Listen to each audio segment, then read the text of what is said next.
Okay, Assalamualaikum semua dan salam sejahtera. Sekarang hari ini kita akan continue with our 8th lecture, which is portal frame. Okay, so portal frame ni dia adalah sebahagian daripada the 7 lecture, di mana the 7 lecture we've covered on lectures kan. So portal frame ni adalah salah satu daripada the subtopics lah. Okay. Okay. So as an introduction, so portal frame was developed during Second World War. Okay. Semasa Perang Dunia Kedua. And then the speciality of this portal frame adalah it can span up to 20 meters to 60 meters. Okay, tab kelebaran tu dia boleh from 20 meters to 60 meters. And it is driven by the need to achieve low cost building envelope. Okay, because those days materials were expensive. Okay, so they had to find ideas, they have to invent something that could minimize the cost. So they came up with the portal frame structure ni lah. Okay, because dia lagi menjimatkan. So they are usually made from steel, tapi they can also be made from concrete dengan timber. Okay, but from my observation, it can be seen that usually the portal frame buildings in Malaysia ni, sekitar sini lah like the futsal courts, the warehouses, the factories, usually they use a steel material. Okay, timber ada tapi not that much. Okay, concrete I've never seen live before lah. Alright. Then portal frames are generally used for single story construction, which requires a large unobstructed floor space. Okay, so portal frame ni kalau kita tengok dekat gambar rajah ni, usually dia adalah satu tingkat saja. Okay, tapi there are certain structures, certain buildings yang dia ada macam ada floor tambahan. Perasan tak? Kan dia ada satu floor tambahan ni. So what is this floor called? It's called a mezzanine floor. Okay, so kat situ selalunya dia ada all the offices kan. Dia ada macam office kecil, ada bilik ke apa kan. So this is what is called the mezzanine floor. Okay, so these portal frames are usually used for factories, shopping centers dan warehouses. Okay, macam exhibition centers pun usually dia akan sewa tempat yang menggunakan portal frame. Kenapa? Because they need a large space. Okay, untuk ruang pameran. Okay, mereka perlukan yang macam tu lah. So they are very efficient for enclosing large volumes. Therefore, they are often used for industrial. There's a problem now with mine. Sorry storage, retail and commercial application as well as for agriculture. Okay, so this is satu contoh of a large unobstructed floor space. Okay, meaning that this is the span yang dia boleh pergi jauh, which is yang kita cerita tadi, 20 meters up to 60 meters width. Okay, 60 meters wide. Okay, artinya meaning within the space ni dia tak ada columns. Okay, so dia memang dia unobstructed floor space lah, because they don't have any columns. Artinya you ada satu kawasan yang lapang. Okay, so that is the function of the portal frame lah sebenarnya. Okay, so the definition of portal frame. So it can be defined as the two-dimensional rigid frames that have the basic characteristics, a rigid joint between columns and beams. Okay, these are the main parts lah. Dia ada column dan dia ada beam. So the main objective is to reduce the bending moment. Okay, you guys belajar structure kan? So I hope you know. Reduce the bending moment in the beam, which allows the frame to act as one structural unit. Okay, so this is your column and these are your beams tu lah. Okay, so if you draw it like this, buruk sangat lukisan macam ni. Okay, so it's kind of like this lah kalau the portal frame tu. So the system is especially ideal for industrial buildings, like we said before, because its ability to accommodate large span areas, okay, of unobstructed open space within its building envelope. Okay, then this is made possible through the design and use of prefabricated steel section. Okay, so here in the contoh ni you can see some of the examples of portal frames. Okay, some portal frames kan, it doesn't have to be macam too large sebenarnya, macam warehouses ke factories ke kan. Sometimes like for small storages macam ni, it's not that big lah sebenarnya. It's like a barn, like a small storage pun kita boleh gunakan portal frame juga. Why? because dia salah satu yang low cost. Okay. So there are three major elements of a portal frame, which is the cladding. Okay, cladding tu kita guna time bila? So we use cladding for the roof and the walls. Then we have the steel to support the claddings. Okay, for the windows and doors. And then we have the main framework, which is for the structure, including all necessary bracings. Okay, if you can still remember, bracings tu apa? Kan? Ingat tak yang cerita batang aiskrim tu, bila kita tambah bracing, so dia akan bertambah kukuh. Okay, so in addition, the building requires appropriate footings designed to transmit all the loads to the foundations. Okay, so this is the wall claddings. Ni yang kita cerita tadi, the wall claddings. Okay, sorry. The wall claddings. So this one is the roof claddings. Okay, steel roof claddings. This is the bracings. Okay, you imagine if we don't have the bracings, later on the structure ni dia tak sekukuh mana. So when you add on the bracings ni, kan, dia akan lagi kukuh lah. Alright, so these are purlins. Remember purlins ni jumpa dekat mana selalunya? Mestilah dekat roof. Okay, so these are the purlins, because akan ada banyak perkataan-perkataan purlins keluar nanti ni. So remember where are the purlins. Okay, the side rails, primary steels. Okay, so these are the basic elements in portal frame. Okay, this is the same picture. Okay, this is the ridge. Kita panggil benda ni ridge, atau you can call it ridge or apex. Okay, yang ni. It's a ridge or an apex. Okay, it's just the same. The purlin tadi dia sama je gambar tadi, cuma this is in a different view. Alright. So later on you can try to hafal lah kan, manalah tahu keluar dalam quiz ke apa. Okay. This is also the same. Okay, cuma yang ni, the portal frame dia ada brick wall dekat sini.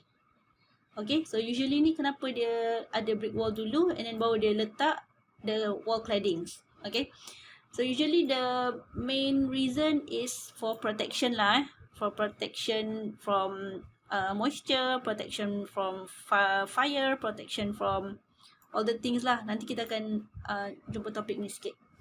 Okay, so from this pun you dah boleh nampak dah the portal frame tu macam mana, kan?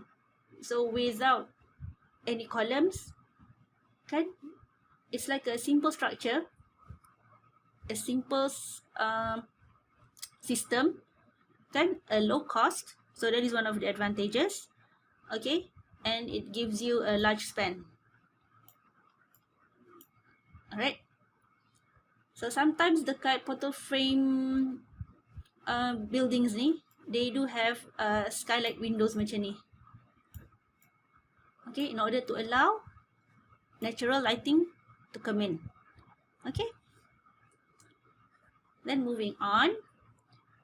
So the design essentially to provide a structure which is without limited numbers of internal columns. Okay, memang macam tadi saya dah terangkan lah, dia memang sama ada dia limited columns ataupun memang tak ada columns. Okay, so this is one of the pictures of a portal frame yang tak siap lagi. This is a 20 meter span. Alright. Okay, so this is the internal view of a portal frame warehouse. Okay, ni kat dalam bahagian warehouse ni lah. So from this slide, you can see the internal outline of the portal frame. Okay, at this stage, the floor is not placed yet. Okay, you tengok floor dia tak buat lagi. Kenapa? Because you have to erect all the system dulu. All the beams, all the columns, kan, all the bracings, all the grids and everything. Dah siap semua, and then you boleh letak you punya lantai. Because if you put on the floor first, and then all the machinery akan masuk, akan merosakkan. Okay, so that is not a good way to do your project lah. Okay, so that is why, one of the reasons why floor dia tak buat dahulu. Okay, also take note the clear unobstructed floor area available. Memang kawasan dia luas kan, kita boleh buat kerja kat sini. With single story builds, natural lighting is gained by placing clear sheets in the roof layout. Okay, so these are the sky windows tadi, the skylight sheets. Okay, in order to allow natural lighting. Okay, so portal frame. Okay, is this the same lah, penerangan pun sama je tadi Okay. So you can see this is the wall panels, the roof the roof claddings. Okay. Okay, ni adalah the picture of a more detailed, right? Then this is another picture. Okay, basically it's just the same lah. You have the purlins kan, then you have the roof beams, interior columns. Okay, like this. Some of them it has interior columns. Okay, tapi very limited. Okay, maybe this span mungkin dalam 40 meters, maybe dia ada dalam 4-5 columns saja. Okay, whether it's limited columns ataupun no columns at all. Okay, so this is the footing. So footings ni pun penting for portal frame. So due to the point load applied to the foundation, pad footings are respectively the most suitable in long span portal frame. So usually you use pad footing. So I hope you remember jenis-jenis footings yang ada. Kan? Kita ada strip footing, pad footing, rough footing, okay? Then also in the achieving workable surface and distribution of loads. So what it says is, usually we're going to use pad footings, okay? And in certain circumstances, you might need to use strip or combined column footings. So there are 3 types of connection system for a portal frame structure, which is the rigid base, 2 pins and 3 pins. Okay, so the 3 types mentioned above are purely how rigid or flexible. So meaning, if it's called rigid base, artinya dia memang rigid lah. Okay, rigid dalam arti kata lain, dia adalah fixed. Okay, it's fixed there. Okay, tak boleh gerak, tak boleh apa, it's fixed. So 2 pins and 3 pins, mereka ni adalah flexible. Flexible. Okay, giving the meaning, di mana ianya boleh selaras lah, ia boleh dilaraskan. What I meant was, okay, ia boleh dilaraskan. Okay, so the connection mana yang boleh dilaraskan adalah dekat di apex. Remember what I said just now? The apex kat sini, the knees and the base.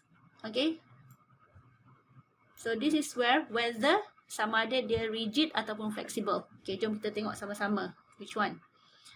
Okay, so this is rigid. Okay, kita tengok sini rigid, rigid, rigid, dan kita ada 1, 2. So this is 2 pin. Okay, 2 pin, and then we can see semua rigid. This one is rigid, rigid, rigid, rigid. Remember, kat mana kita nak tengok? Dekat base, dekat knee, dengan dekat apex kan? So dekat sini dia fully rigid. Okay, kalau kita tengok patah balik sini, artinya dia rigid based. Okay, the 2 pins tadi adalah yang ini, sebab dia ada pin, dia flexible kat sini dan dia flexible di sini. Okay, then we have this one, kita ada rigid, rigid, rigid, dan kita ada pin, pin. So ni apa? This is 2 pin. Can. And then another one, we have 3 pins. So that is 3 pins. Okay, so inilah yang dimaksudkan dengan statement tadi ni. Okay, 3 types of connection. Rigid base, 2 pins dan 3 pins. Kod-kod keluar test nanti, senanglah jawab macam ni .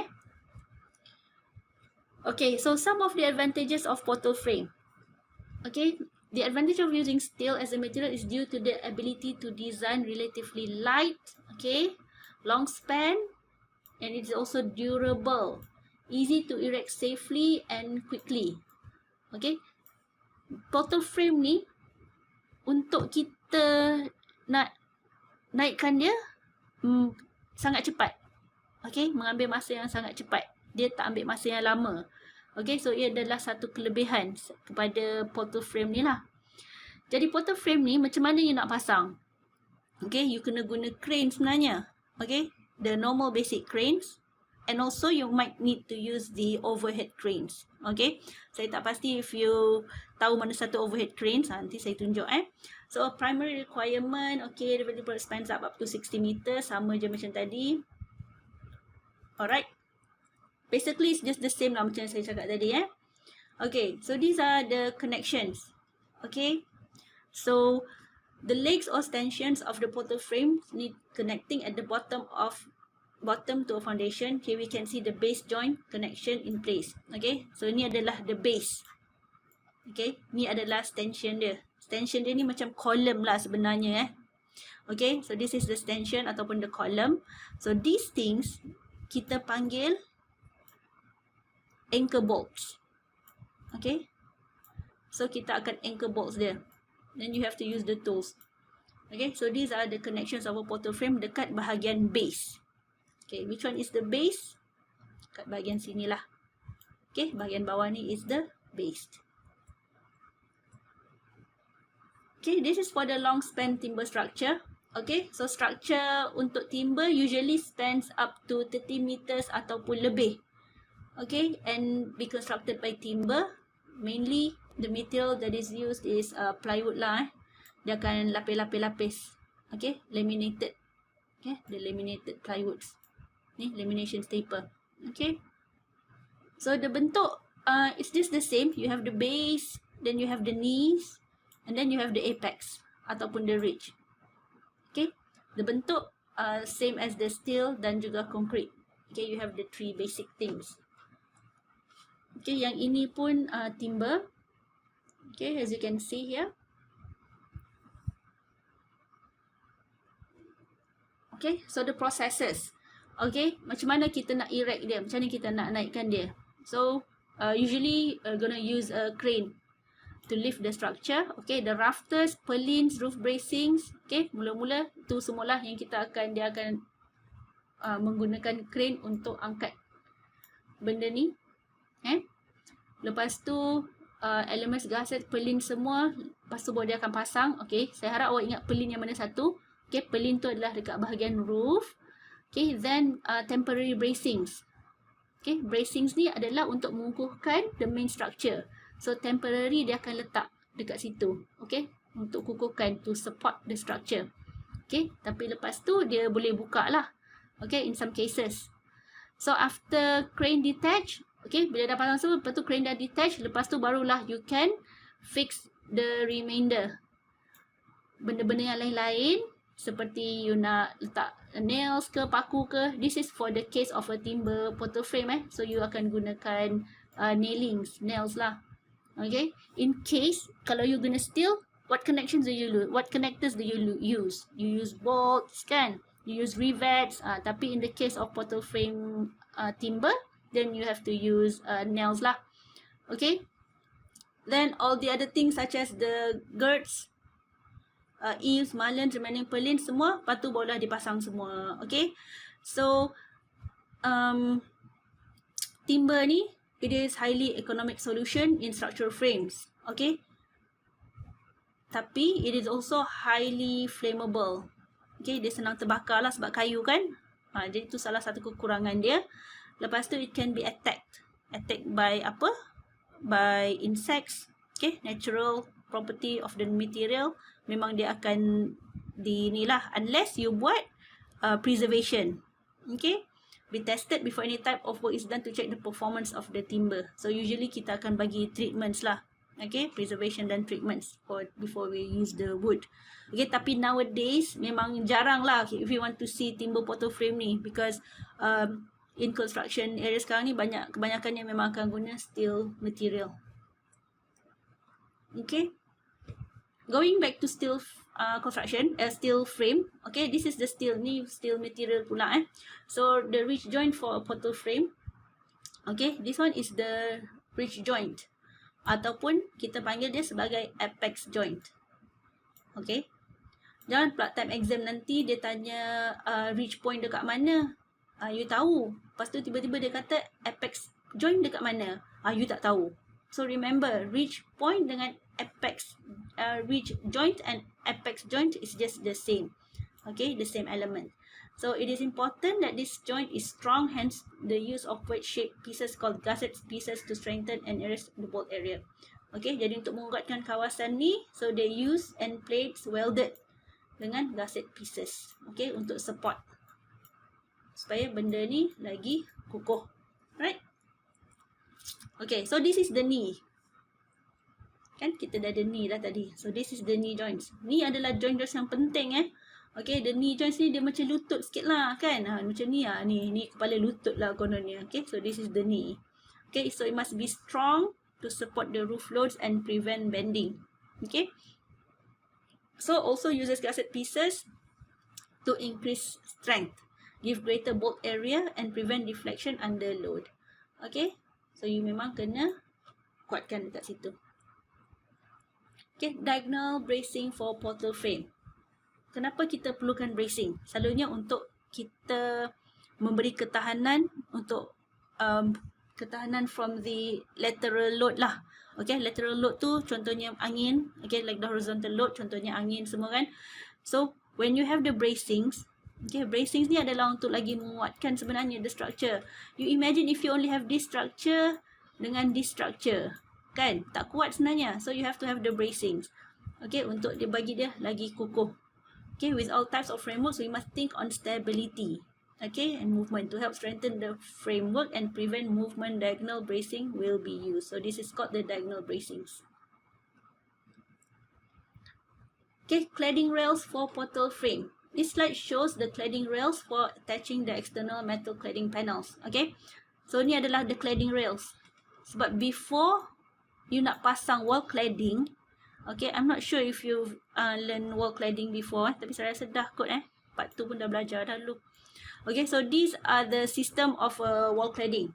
Okay, so you have to have the metal cladding panel. So ini adalah the panels.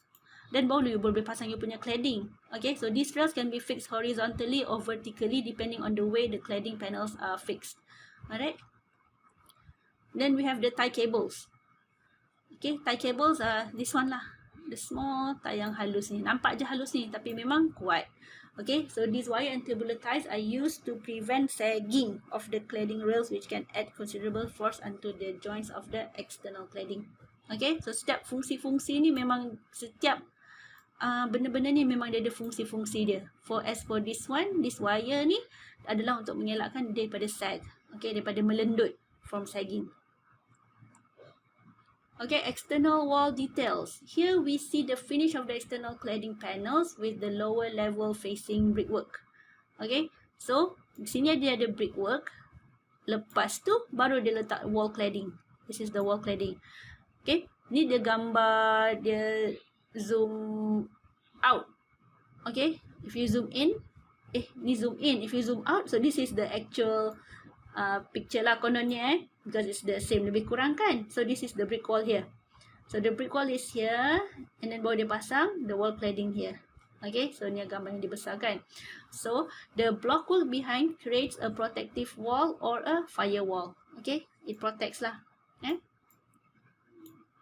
Okay.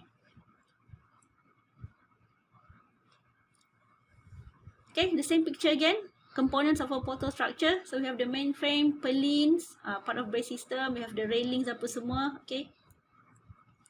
Ni pun sama, typical lattice girder solution. Okay, girder ni, lattice girder ni apa? So this is what is called the lattice girders.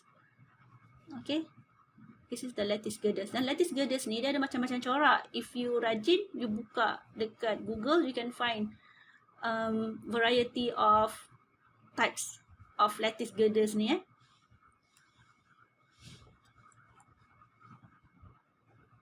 Okay, so this is one type of typical bracing solution. You tengok, it uses all the braces, all the bracings here, the bracings. Sawtooth truss roof, sawtooth lah, sebab dia macam gerigi-gerigi kan. That's why it's called sawtooth. Okay.